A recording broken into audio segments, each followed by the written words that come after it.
for the elected officials and provide leadership, management, financial planning information, and recommendations on policy implementation for accomplishments for 2024. To work with developers to ensure the commercial retail districts stay dynamic and viable. Finance, we are thrilled to have Michelle here and to continue to help us prepare all our financial statements, financial documents, especially our audit and the budget. And then heavy lift for our HR manager has also been the issuance of the RFP and the adoption of the 2024 salary compensation study by the Board of Aldermen. She continues to develop and launch employee newsletter, employee engagement, not just on wellness, but their retirement, so that they know all the benefits that the city offers them and they take advantage of that. Also, communications, we welcome Michelle Boyer also to the city, and she, heavy lift for her too. She has spearheaded the issuance of the request for proposal and the selection process for choosing a company to complete the communications audit.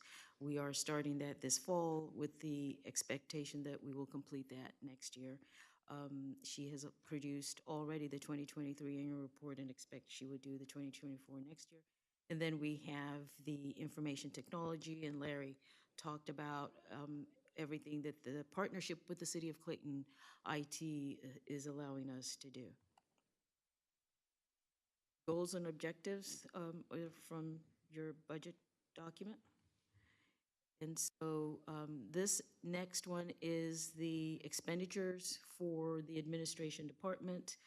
Want to focus on the double-digit increases, which are salaries, and that is primarily because of the compensation study and the related expenses regarding employee benefits.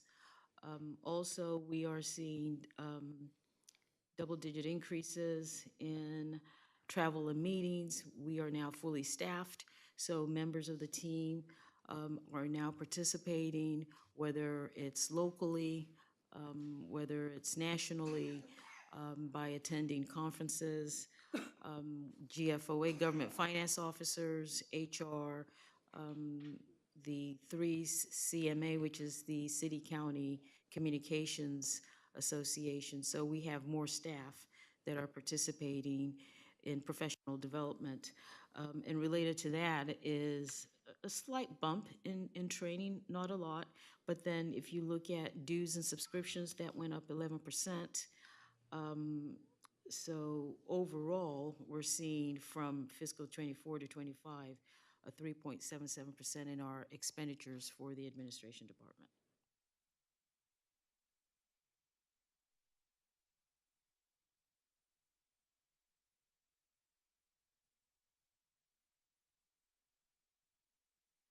Under miscellaneous contractual in administration, we are seeing a 44% increase, and this is cost relating to the comprehensive annual financial report. We continued to have funds in our budget for a, not necessarily a Focus St. Louis Coro Fellow, they're no longer called that, but for the opportunity to bring an intern and help us with special projects that we might have. Before, the cost of the assistant finance director was under, what was it under? Was it over contractual services? And so now we've moved it as part of the salaries. I think Alderman Gould had asked that question earlier today. Then we have community services. Contractual services for the communications plan is in here. That's going up about 47%. We are funding 25,000 of that cost in 24, and the balance, which is about 60,000 in 2025. So that's why that cost is going up. I think at the last meeting, a question was asked about festival expense and why that is in general fund, why that is in administration or community services. Over the years, the primary lead for the festival has been in administration, but as we've had transition, we've kind of moved it and assigned that to Eric, and he has gladly taken that on. So that's the explanation for that.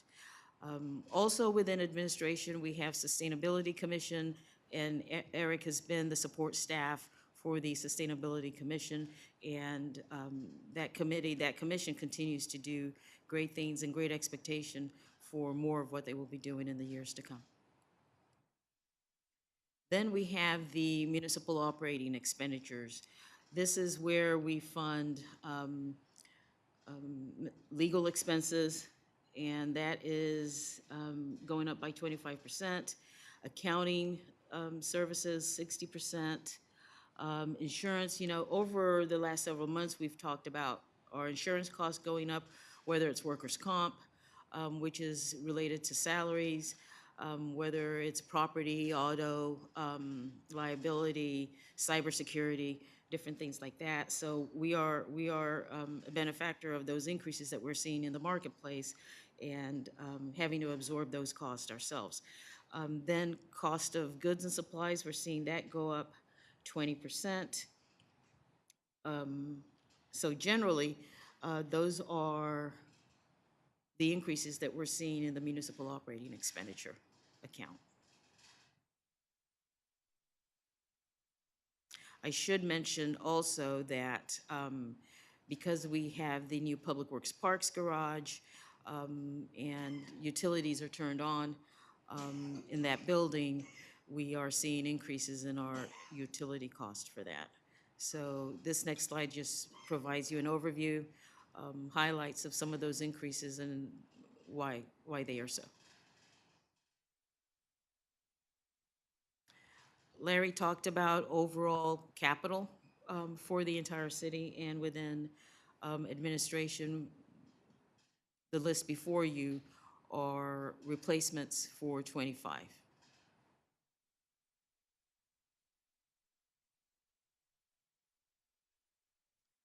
Larry explained the replacement schedule for capital, so we don't need to go through those. And that is the conclusion of the administration budget. Questions before I go on to the economic development sales tax? Can you just expand a little bit more? You had touched on it, I think, under administration, but the accounting needs for next year and why, just so that anybody listening understands why. I can speak to that. The accounting is increasing. The city is subject to a single audit based upon receiving federal funding over $750,000. That requires, that is in addition to the normal audit that we will have. So we'll actually have two audits. So it's audit fees, audit services, and those things associated with that. And that has to do with some of the funding we've received through That is correct. FEMA and SEMA funding. The federal funding that's been received exceeded $750,000. We meet that threshold for 2024. We've been monitoring it since 2022, but as of 2024, we've been notified we will be subject to a single audit. So while it's an increase for next year, we don't anticipate that that's going to be It could drop at to a higher 26. level. It depends. Yeah. Okay. On whether we pursue other Right. grants. If we get more funding and Right. have to do two audits, then that might continue to be elevated. Right. So, okay. Berger, do you have questions? So I just have one comment, and I joked that I don't want to give Eric a heart attack, but I'm so I was the one who asked about festival expense, and as Eric falls over, I was the one who asked about festival expense and why that's in administration. And I don't expect or ask the Parks Department to take on trees and the festival expense. But there are things that are funded from general fund that are done by the Parks Department, and whether it's trees, whether it's festival expense, but I feel like there ought to be some of those things that are pulled over there, just as the strains are great on the general fund. I feel like there are things that that budget is missing, and I will look forward to hearing how that is resolved at the next Ways and Means meeting, because I will not be here, so.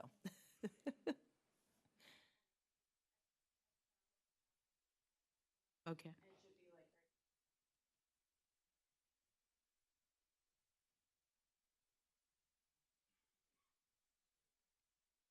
There it is. Is it up? Okay, so now ETSD, or EDST, sorry.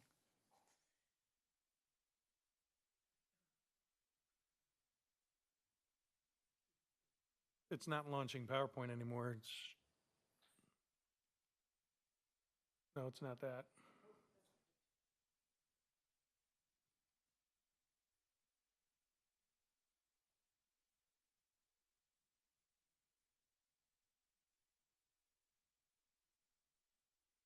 There it is.